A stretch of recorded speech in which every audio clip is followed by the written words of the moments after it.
Hello दोस्तों, स्वागत है आप सभी का हमारे इस नए वीडियो में। दोस्तों, इस वीडियो में हम लोग पढ़ेंगे कि जब किसी आवेशित कण को एक समान चुंबकीय क्षेत्र में भेजा जाता है, प्रवेश कराया जाता है, तो उस आवेशित कण की गति कैसी होती है, वह उस चुंबकीय क्षेत्र में प्रवेश करके किस प्रकार की गति करता है, इसी के बारे में हम लोग डिस्कस करेंगे। पिछले वीडियो में हम लोगों ने पढ़ा है लॉरेंज बल। लॉरेंज बल में हमने बताया था कि जब किसी आवेशित कण को एक समान चुंबकीय क्षेत्र में भेजा जाता है तो वह चुंबकीय क्षेत्र उस आवेशित कण पर एक प्रकार का बल आरोपित करता है, एक प्रकार का चुंबकीय बल आरोपित करता है, जिसको सबसे पहले लॉरेंज ने अनुभव किया था। तो इसलिए उस बल को हम चुंबकीय बल को लॉरेंज बल कहते हैं। और लॉरेंज ने एक फार्मूला वहाँ पर दिया था, उस फार्मूला को हम इस तरह से लिखते हैं F=q_v_b sin थीटा। मतलब कि जब आवेशित कण को भेजेंगे चुंबकीय क्षेत्र में तो वह चुंबकीय क्षेत्र कितना बल लगाएगा, वही बल यह है। F=q_v_b sin थीटा, जहाँ q क्या है, q आवेश है, कितना कूलाम का आवेश आप भेजे हैं, v क्या है, किस स्पीड से भेजे हैं, किस वेग से भेजे हैं, वो v है, b क्या है, एक समान चुंबकीय क्षेत्र है जिसमें आप भेज रहे हैं, और थीटा क्या है कि चुंबकीय क्षेत्र से कितने डिग्री के कोण पर आपका जो है आवेश, जो आवेशित कण है वो इसमें प्रवेश कर रहा है, वो आपका थीटा है। तो q_v_b sin थीटा, ये रहा आपका लॉरेंज बल। तो जब लॉरेंज बल इस आवेशित कण पर लगेगा तो इस कण की दिशा क्या होगी, ये किस दिशा में गति करेगा, किधर जाएगा, इसी के बारे में हम लोगों को डिस्कस करना है। तो हमारा जो टॉपिक है वो है एक समान चुंबकीय क्षेत्र में आवेशित कण की गति। इसमें भी हमको ध्यान यह देना है कि इस टॉपिक में हम लोग आवेशित कण को चुंबकीय क्षेत्र के लंबवत प्रवेश कराएंगे। मतलब कि जो हमारा आवेशित कण है वो चुंबकीय क्षेत्र में लंबवत प्रवेश करेगा। तो हमने टॉपिक को लिख दिया है कि जब आवेशित कण चुंबकीय क्षेत्र के लंबवत प्रवेश करे, तो यहाँ पर चुंबकीय क्षेत्र के लंबवत आपका आवेश प्रवेश करेगा। अब थोड़ा सा डिस्कस करते हैं कि चुंबकीय क्षेत्र की दिशा क्या होगी, क्योंकि यहाँ पर चुंबकीय क्षेत्र की दिशा को समझना बहुत ही इंपॉर्टेंट है। और साथ ही साथ जो आवेशित कण पर लॉरेंज बल लगेगा उस बल की भी दिशा को हम लोग समझने का प्रयास करेंगे। और चुंबकीय क्षेत्र और बल की दिशा को जब आप अच्छे से समझ जाएंगे तो बहुत ही आसानी से आप समझ सकते हैं कि इसमें जो आवेशित कण है वो किस प्रकार से गति करेगा, और इस प्रकार ये टॉपिक पूरा क्या हो जाएगा, मक्खन हो जाएगा। देखिए, यहाँ पर हमने क्रॉस से चुंबकीय क्षेत्र को दिखाया है, और कहीं भी अगर क्रॉस से चुंबकीय क्षेत्र को दिखाया जा रहा है तो आप सीधा सीधा समझिएगा कि जिस तल पर ये क्रॉस से चुंबकीय क्षेत्र को दिखाया जा रहा है, चुंबकीय क्षेत्र की दिशा उस तल के ठीक लंबवत अंदर की तरफ है। तो यहाँ पर हमने क्रॉस से दिखाया है, इसका मतलब ये है कि जो चुंबकीय क्षेत्र की दिशा है वो ठीक कहाँ है, अंदर, इस बोर्ड के तल के लंबवत है और भीतर की तरफ है। ठीक, तो हमने यहाँ पर लिख दिया है बी जो है तल के लंबवत अंदर की तरफ है। कहीं कहीं पर इस प्रकार से भी दिखा दिया जाता है, कहीं कहीं पर इस प्रकार से भी चुंबकीय क्षेत्र को दिखाया जाता है। तो इसका मतलब भी जो चुंबकीय क्षेत्र है वो तल के लंबवत ही होता है, लेकिन वो बाहर की तरफ होता है। और जो हमने दिखाया है क्रॉस से, ये अंदर लंबवत है, और अगर डॉटेड लाइन से दिखाएंगे तो कहाँ है, बाहर है। तो सबसे बेस्ट ये है, चुंबकीय क्षेत्र हमारा कहाँ हो गया, तल के लंबवत अंदर की तरफ हो गया। ठीक, अब हम इस चुंबकीय क्षेत्र में हम कण को प्रवेश कराते हैं। इस चुंबकीय क्षेत्र में हम कण को प्रवेश कराएंगे। तो चुंबकीय क्षेत्र जो है अंदर की तरफ है। आप मार्कर का ये जो आगे वाला ढक्कन वाला हिस्सा है इसको समझ लीजिएगा कि चुंबकीय क्षेत्र की दिशा को बता रहे हैं, जो कि कहाँ है, अंदर की तरफ है। और इसके इस तल के लंबवत ही आपको क्या कराना है, आवेशित कण को प्रवेश कराना है। तो आप ऐसे प्रवेश करा सकते हैं या इधर से प्रवेश करा सकते हैं, तभी तो लंबवत होगा, या ऊपर से ऐसे प्रवेश करा सकते हैं, ठीक, या नीचे से प्रवेश करा सकते हैं। तो किसी भी तरफ से कराएंगे लेकिन लंबवत ही प्रवेश कराएंगे। तो हम फिलहाल अभी सामने से करा रहे हैं। तो ये चुंबकीय क्षेत्र की दिशा है जो कि अंदर की तरफ है लंबवत, और हम कण को इस तरीके से प्रवेश करा रहे हैं। मतलब कि यहाँ जो कोण बनेगा वो 90 डिग्री बनेगा। मतलब जब आवेशित कण चुंबकीय क्षेत्र के लंबवत प्रवेश करे तो हमको यहाँ पर लंबवत ही प्रवेश कराना है। तो जब लंबवत प्रवेश कराएंगे तो बल देखिए कितना हो जाएगा, F इक्वल टू क्यू भी बी साइन 90, क्योंकि हम भी वेग से आवेशित कण को भेज रहे हैं, बी आपका चुंबकीय क्षेत्र है और क्यू कूलाम का आवेश है, साइन 90 लंबवत हम भेज रहे हैं। तो F इक्वल टू हो जाएगा क्यू भी बी, साइन 90 का मान कितना होता है 1। मतलब कि जो हम भी वेग से आवेशित कण को भेज रहे हैं उस पर यह चुंबकीय क्षेत्र कितना बल लगा रहा है, तो क्यू भी बी बल लगा रहा है। तो बल तो हम समझ गए कि इस आवेशित कण पर क्यू भी बी बल लग रहा है। तो यहाँ पर हम इसको थोड़ा सा बना देते हैं। हम यहाँ पर एक कण बना दिए क्यू कूलाम का और इसको भेज रहे हैं भी वेग से। किस वेग से? भी वेग से हम इसको भेज रहे हैं चुंबकीय क्षेत्र के लंबवत दिशा में। तो चुंबकीय क्षेत्र आपका कहाँ है? अंदर की तरफ है, और जो हमारा कण है वो सीधे इसके लंबवत जा रहा है, इस कंडीशन में जा रहा है। तो यहाँ पर बल काम करेगा। और अब हम समझते हैं कि इस बल की दिशा क्या होगी, क्योंकि जो हमारा कण है वो कहीं ना कहीं किसी दिशा में गति जरूर करेगा। तो हम भेज तो दिए चुंबकीय क्षेत्र में, अब जब बल लग रहा है तो आखिर ये बल जब इस पर लगेगा तो इसका डायरेक्शन कहाँ होगा, किस दिशा में जाएगा, इसको समझने का प्रयास करते हैं। तो यहाँ पर चुंबकीय क्षेत्र के द्वारा जो लगने वाला बल है, इस बल को समझने के लिए हम अपने दाएं हाथ के अंगूठे का नियम का प्रयोग करेंगे। तो दाएं हाथ के अंगूठे के नियम में ध्यान दीजिएगा, बहुत ही आसान सा ट्रिक हम बता रहे हैं। इसमें आपने पंजे को क्या करना है, पूरा फैला लेना है। अपने पंजे को पूरा फैला लेना है, अंगूठा शेष चारों अंगुलियों से क्या हो, लंबवत हो। और हमको ये जो चारों अंगुलियां हैं उसको रखना है वेग के दिशा में। किधर रखना है? वेग की दिशा में। और वेग की दिशा में इस प्रकार रखना है कि हम जब इसको मोड़ें तो ये चुंबकीय क्षेत्र की दिशा में जाए। तो ध्यान दीजिएगा, चुंबकीय क्षेत्र कहाँ है? तल के अंदर है। तो हम अपने हाथ को हम इसी प्रकार रखेंगे ताकि ये जो चारों अंगुलियां हैं ये वेग के दिशा में भी है, और जब इसको मोड़ेंगे तो चुंबकीय क्षेत्र की दिशा में भी हमारा अंगुलियां चला जाएगा। तो उस कंडीशन में जो अंगूठा होगा वो चुंबकीय बल अर्थात लॉरेंज बल को बताएगा। ध्यान दीजिएगा, आप ऐसे भी रख सकते हैं, लेकिन ध्यान दीजिए ये चारों अंगुलियां भी के दिशा में तो है, लेकिन हम इसको मोड़ेंगे तो ये चुंबकीय क्षेत्र की दिशा में नहीं जाएगा, क्योंकि चुंबकीय क्षेत्र कहाँ है? अंदर की तरफ है, और हमारा मूल कहाँ रहा है? ऊपर की तरफ। तो इस तरह से हाथ को रखना उचित नहीं है। सबसे बेस्ट क्या है? इस दिशा में हाथ को रखिए। ये चारों उंगलियां वेग की दिशा में है, और जब इसको मोड़ेंगे तो ये चुंबकीय क्षेत्र की दिशा में भी हो जाएगा। तो ये सबसे बेस्ट है। तो इस कंडीशन में जो अंगूठा होगा ये बताएगा चुंबकीय बल अर्थात लॉरेंज बल की दिशा जो इस कण पर लग रहा है। तो हम क्या किए हैं? भी वेग से कण को भेज दिए, और चुंबकीय क्षेत्र कहाँ है? अंदर की तरफ है। आपको ध्यान रखना है कि चुंबकीय क्षेत्र अंदर की तरफ है। आप कॉपी पेन लेके बैठिए और उस पर लिखिए, ठीक?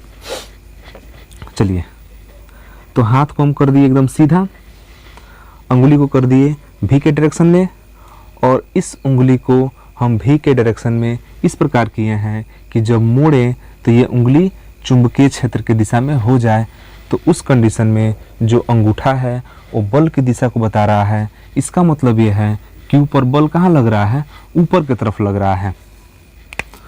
मतलब कि जो Q है इस पर जो हमारा बल है ये कहाँ लग रहा है?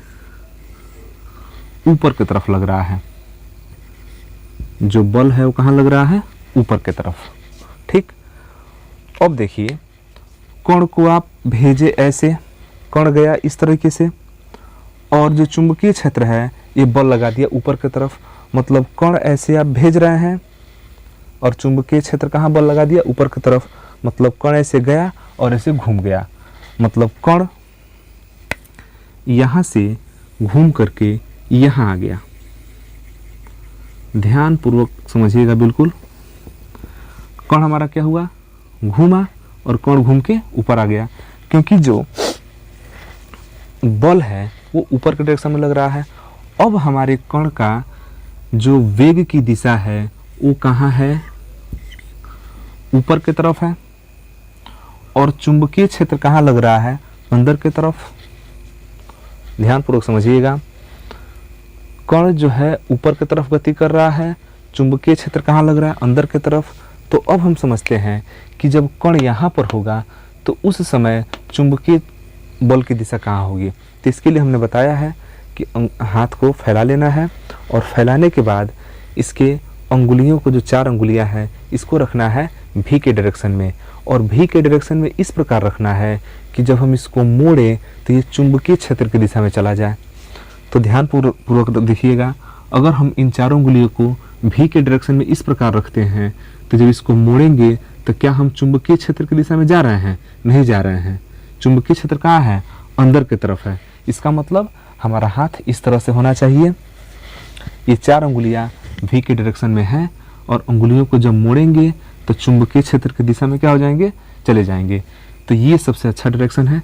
तो ये हमारा हुआ भी के डायरेक्शन में, अब मोड़ने पर हम बी के डायरेक्शन में चुंबकीय क्षेत्र की दिशा में जा रहे हैं। इसका मतलब जो अंगूठा है वो किसको बता रहा है, बल को बता रहा है। मतलब यहाँ पर जब कण है तो इस पर बल इधर लग रहा है,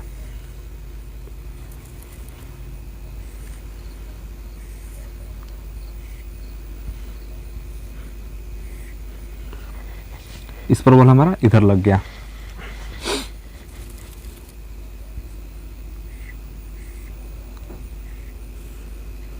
ठीक, ये हमारा बल लग गया। ध्यान दीजिएगा कि जब कण इस तरह से प्रवेश किया तो बल ऊपर की तरफ लगा, बस कण घूम गया आगे। अब जब कण यहाँ पर गया तो बल इधर लगा, कण इधर जाना चाहता है, बल इधर लग रहा है, बस ये घूम के आ गया यहाँ पर।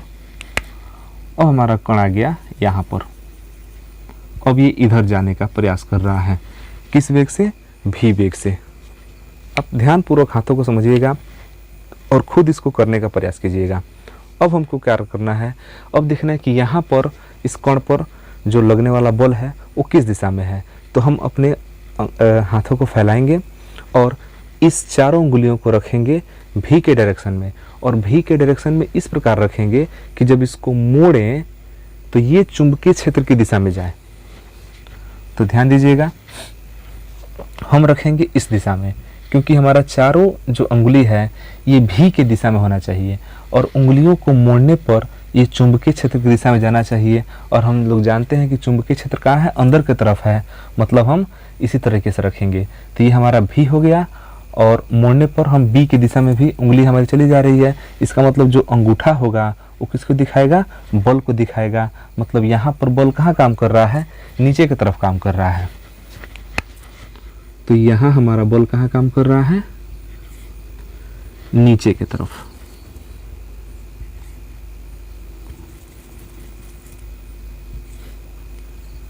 यहाँ जो बल है वो काम कर रहा है नीचे की तरफ।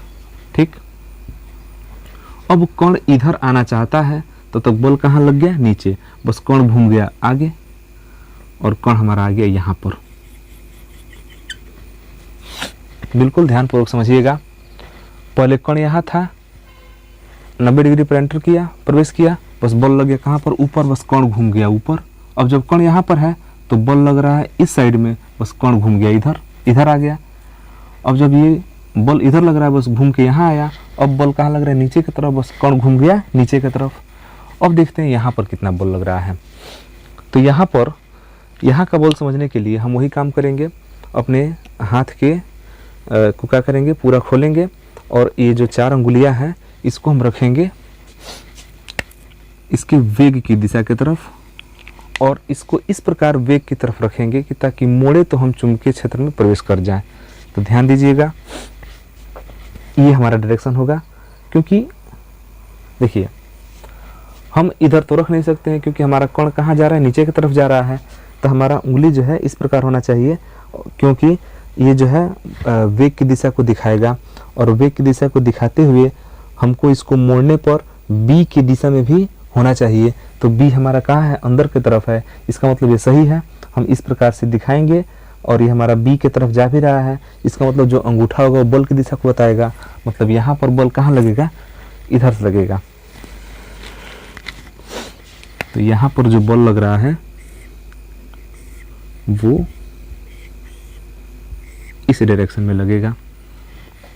अब ध्यान दीजिएगा कि यहाँ पर जो कण है इस पर तो बल एक निश्चित दिशा में लग रहा है। यहाँ पर था तो ऊपर की तरफ कण घूम गया ऊपर, यहाँ से आगे जाने का प्रयास किया तो बल लग गया इधर, मतलब कण आपका इधर घूम गया। जब इधर जाने का प्रयास कर रहा था तो बल लग गया नीचे, कण इधर घूम गया, और जब इधर जाने का प्रयास कर रहा था तो बल लग गया इधर। इसका मतलब जो बल की दिशा है वो तो एक निश्चित बिंदु की ओर जा रहा है, एक निश्चित बिंदु की ओर। मतलब कि बल की जो दिशा है वो हर क्षण क्या हो रहा है, बदल रहा है। और कण हमारा देखिए इस प्रकार गति किया, पहले यहाँ से यहाँ आया, फिर यहाँ से यहाँ गया, फिर यहाँ से यहाँ आया, फिर यहाँ से यहाँ गया। देख रहे हैं, इसका मतलब जो कण है वो वृत्ताकार गति कर रहा है। कण कैसे गति कर रहा है, वृत्ताकार गति कर रहा है। तो यहाँ से एक चीज तो क्लियर हो गया कि जब एक समान चुंबकीय क्षेत्र में, जब एक समान चुंबकीय क्षेत्र में किसी आवेशित कण को चुंबकीय क्षेत्र की लंबवत दिशा में जब हम प्रवेश कराएंगे तो वह आवेशित कण इस चुंबकीय क्षेत्र में वृत्ताकार पथ पर गति करेगा। क्योंकि आप देख रहे हैं कि हमेशा कण जो है यहाँ से ऊपर गया, ऊपर से इधर गया, इधर से इधर आया, क्योंकि जो कण पर लगने वाला बल है वो एक निश्चित बिंदु की तरफ है। और जब कण पर जो बल है एक निश्चित बिंदु की तरफ काम करता है तो जो गति होती है कैसी होती है, वृत्ताकार गति हो जाती है। तो यहाँ से एक चीज़ एकदम क्लियर हो गया कि जब किसी एक समान चुंबकीय क्षेत्र में किसी आवेशित कण को चुंबकीय क्षेत्र के लंबवत दिशा में भेजेंगे, प्रवेश कराएंगे, तो जो कण होगा उस चुंबकीय क्षेत्र में एक वृत्ताकार पथ पर गति करेगा, एक वृत्ताकार पथ पर गति करेगा। और जब वृत्ताकार पथ पर गति करेगा तो हम लोग बहुत पहले से पढ़ चुके हैं क्लास 11th में कि कहीं भी वृत्ताकार गति तभी संभव है जब वहाँ पर अभिकेंद्र बल उपस्थित हो। मतलब कि वृत्ताकार गति करने के लिए अभिकेंद्र बल चाहिए, तो यहाँ भी अभिकेंद्र बल चाहिए। और देखिए अभिकेंद्र बल की दिशा वृत्ताकार पथ के केंद्र पर होती है। और देखिए यहाँ पर जो बल की दिशा है, जो यफ लग रहा है, वो इस वृत्ताकार पथ के केंद्र पर ही लग रहा है। तो इसी बल को हम क्या कहते हैं, अभिकेंद्र बल कहते हैं। मतलब कहीं भी अगर वृत्ताकार गति हो रहा है तो वहाँ पर निश्चित रूप से अभिकेंद्र बल चाहिए। तो हम यह मान लेते हैं कि ये जो वृत्ताकार गति हो रहा है, इस वृत्ताकार गति के दौरान जो वृत्तीय पथ है इसकी त्रिज्या कितनी है, r है, और कण आपका v वेग से गति कर ही रहा है। तो यहाँ पर जो आवश्यक अभिकेंद्र बल होगा आखिर वो कहाँ से मिलेगा, ध्यानपूर्वक समझिएगा। किस कण के कण चूंकि आपका वृत्तीय गति कर रहा है एक समान चुंबकीय क्षेत्र में, जब आपने कण को चुंबकीय क्षेत्र के लंबवत दिशा में प्रवेश कराया तो कण किस प्रकार गति करने लगा, वृत्तीय गति करने लगा। इस वृत्तीय गति के लिए इसको अभिकेंद्र बल चाहिए, और यह अभिकेंद्र बल मिलेगा कहाँ से, तो यह अभिकेंद्र बल लॉरेंज बल से मिलेगा। क्योंकि आप जानते हैं कि इस कण पर लॉरेंज बल ऑलरेडी काम कर रहा है और वही लॉरेंज बल अभिकेंद्र बल का काम करेगा। मतलब कि इस वृत्ताकार गति के लिए जो आवश्यक अभिकेंद्र बल है वो कहाँ से प्राप्त होगा, लॉरेंज बल से प्राप्त होगा। मतलब कि हम यहाँ पर लिख सकते हैं कि इस वृत्ताकार गति के लिए आवश्यक जो अभिकेंद्र बल है, अभिकेंद्र बल वो कहाँ से प्राप्त होगा, तो वो प्राप्त होगा लॉरेंज बल से। एक बार पुनः समझ लीजिए कि जब एक समान चुंबकीय क्षेत्र में आवेशित किसी कण को चुंबकीय क्षेत्र के लंबवत दिशा में प्रवेश कराया जाता है तो जो आवेशित कण है वह चुंबकीय क्षेत्र में वृत्ताकार पथ पर गति करता है। तो इस वृत्ताकार पथ पर गति के लिए जो आवश्यक अभिकेंद्र बल है वो लॉरेंज बल से प्राप्त होता है। तो यहाँ हम लिख दिए हैं अभिकेंद्र बल बराबर लॉरेंज बल। और अभिकेंद्र बल का सूत्र आप जानते हैं mv² by r, जहाँ m आवेशित कण का द्रव्यमान है, v उसका वेग है और r इस वृत्तीय पथ की क्या है, त्रिज्या है। तो यह अभिकेंद्र बल कहाँ से प्राप्त होगा, लॉरेंज बल से। और अभी हमने लॉरेंज बल निकाला था Q V B, चूंकि लंबवत प्रवेश किया तो साइन क्या हो जाएगा, साइन थीटा साइन 90 हो जाएगा। तो यहाँ से mv square by r equal to q भी बी, चाहे तो एक भी से एक भी काट सकते हैं क्योंकि दोनों कण का वेग ही है। तो यहाँ से mv by r equal to q b. अब यहाँ से देखिए दो चीज़ आप निकाल सकते हैं, आप यहाँ से कण का वेग निकाल सकते हैं। तो कण का वेग जब आप निकालेंगे तो v equal to q b, नीचे वाला r चला जाएगा ऊपर और m चला जाएगा नीचे, मतलब v यहाँ से हो जाएगा q b r by m. या अगर आप चाहें कि जब वृत्तीय पथ पर गति कर रहा है तो उस वृत्ताकार पथ की त्रिज्या क्या है, तो त्रिज्या को भी आप यहाँ से निकाल सकते हैं। यहाँ से जब आप r निकालेंगे तो जब r निकालेंगे तो m कहाँ चला जाएगा, ऊपर, m इंटू भी, और q इंटू बी कहाँ चला जाएगा, नीचे, q इंटू बी। तो यहाँ से आप r भी वृत्ताकार पथ की त्रिज्या को भी आसानी से निकाल सकते हैं। तो एक बार आप इसका स्क्रीनशॉट ले लीजिए, हम थोड़ा सा इसको मिटाएंगे।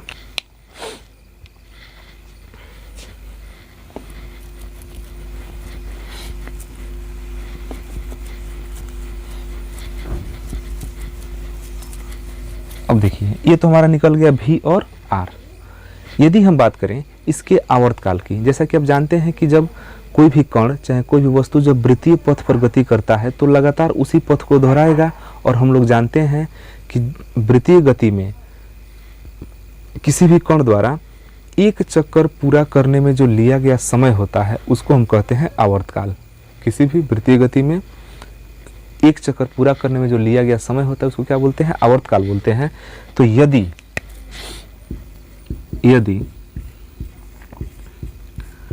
कण का आवर्तकाल t हो तो यदि कण का आवर्तकाल t हो तो आवर्तकाल वैसे क्या है, समय है। आवर्तकाल वास्तव में क्या है, समय है। और समय का सूत्र होता है दूरी बटा चाल। जैसा कि आप सूत्र जानते हैं, दूरी बराबर होता है चाल गुणा समय। जब समय का निकालेंगे तो क्या हो जाएगा, दूरी बटे चाल बराबर समय। तो आवर्तकाल क्या है, समय है। तो एक चक्कर पूरा करने में जो लगा समय है वो होता है आवर्तकाल। तो ये आवर्तकाल बराबर होगा दूरी बटा चाल। तो दूरी क्या है, मतलब कि एक चक्कर पूरा करने में लगा जब समय आप निकाल रहे हैं तो दूरी के बदले में क्या लिखा जाएगा, एक चक्कर में चली गई दूरी, मतलब कि एक चक्कर में चली गई दूरी आप बटे उसका वेग, माने दूरी बटे चाल, मतलब एक चक्कर में चली गई दूरी बटा उसका वेग। तो आप एक चक्कर में लगा समय निकाल रहे हैं तो दूरी भी आपका एक ही चक्कर का लगेगा। तो चूंकि आप जानते हैं कि चूंकि ये वृत्ताकार गति हो रहा है तो वृत्ताकार पथ पर किसी कण द्वारा एक चक्कर पूरा करने में कितना दूरी चलना होता है, तो उसकी परिधि के बराबर। जैसे मान लीजिए कण यहाँ से गति करना चालू किया तो ये गति करते करते करते यहाँ पर जब फिर पहुँचेगा तो एक चक्कर हो गया। तो एक चक्कर में कितना दूरी तय किया, तो परिधि के बराबर। और परिधि का फार्मूला होता है 2 पाई r बटे v, इसका क्या है, वेग है। तो यहाँ से v का मान हम लोग क्या है पहले से पता है, तो v का मान पता है तो रख दिया जाए। तो t equal to 2 pi r बटे v का मान देखिए पता है, v का मान कितना पता है, क्यू बी आर बटा यम थर्ड बटा कहाँ चला जाएगा, ऊपर। तो हम यहाँ से v का मान मिटा दे रहे हैं। तो ये t equal to 2 pi r third बटा यम गया ऊपर बटे क्यू बी आर, आर से आर कैंसिल। तो तो यहाँ से टी का जो सूत्र बनेगा वो बनेगा 2 पाई m बटा क्यू बी। टी के लिए फार्मूला क्या बनेगा 2 पाई m बटा क्यू बी। मतलब कि इस आवेशित कण द्वारा एक चक्कर पूरा करने में जो लगा समय है वो हो जाएगा 2 पाई m। m आवेशित कण का द्रव्यमान है, q उस जो आवेशित कण है उस पर कितना कूलाम्ब का आवेश है वो q है, और b क्या है, एक समान चुंबकीय क्षेत्र है। तो आप इसका स्क्रीनशॉट ले लीजिए।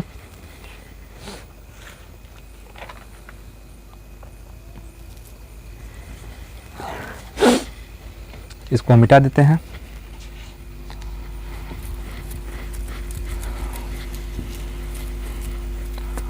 अब जब वृत्तीय गति में हर चीज निकाल ही दिए तो एक चीज और हम यहाँ पर निकाल देते हैं, आवृत्ति। आवृत्ति आवृत्ति को यहाँ पर न्यू से दिखाया जाएगा। तो आवृत्ति वास्तव में होता क्या है, देखिए किसी भी वृत्तीय गति में कण द्वारा एक चक्कर पूरा करने में जो लगा समय होता है वो होता है t, उसको हम आवर्तकाल कहते हैं। और किसी भी वृत्तीय गति में एक सेकेंड में जितना चक्कर लगा देगा, तो एक सेकेंड में लगाए गए चक्करों की संख्या को क्या कहते हैं, आवृत्ति कहते हैं। और आवृत्ति न्यू का जो फार्मूला होता है वो होता है 1/t। आप केवल आवर्तकाल का व्युत्क्रम निकाल देते हैं तो आवृत्ति निकल जाता है। तो new equal to 1/t। t का मान कितना निकला है 2 pi m by q b. 1/2 pi m by q b, third बटा कहाँ जाएगा, ऊपर। तो न्यू इक्वल टू हो जाएगा q b by 2 pi m। तो ये हो गया हम लोग के आवृत्ति का फार्मूला। तो आप इसका स्क्रीनशॉट ले लीजिए। तो ये रहा हमारा एक समान चुंबकीय क्षेत्र में आवेशित कण की गति। तो ये गति तब के लिए है जब कण हमारा कैसा जा रहा है, चुंबकीय क्षेत्र के लंबवत दिशा में जा रहा है। लेकिन यदि आप यह देखें कि यहाँ पर जो एक समान चुंबकीय क्षेत्र है इसमें कण लंबवत न प्रवेश करके किसी अन्य दिशा में अन्य कोण पर प्रवेश करेगा, तो उस कंडीशन में इसका जो पथ होगा वो वृत्ताकार नहीं होगा बल्कि कुंडली के आकार का होगा। किस तरह का होगा, कुंडली के आकार। मतलब कि अगर लंबवत कण प्रवेश किया तो चुंबकीय क्षेत्र में उसकी जो गति की दिशा होगी वो तो वृत्ताकार होगी, वृत्तीय पथ पर गति करेगा। लेकिन अगर चुंबकीय क्षेत्र के लंबवत न प्रवेश करके किसी अन्य दिशा से प्रवेश कर रहा है तो उस कंडीशन में वह कुंडली नुमा पथ पर गति करेगा। तो उम्मीद है ये टॉपिक आपको समझ में आया होगा। तो फिर मिलते हैं हम लोग अगले वीडियो में एक नए टॉपिक के साथ। तब तक के लिए धन्यवाद। जय हिंद।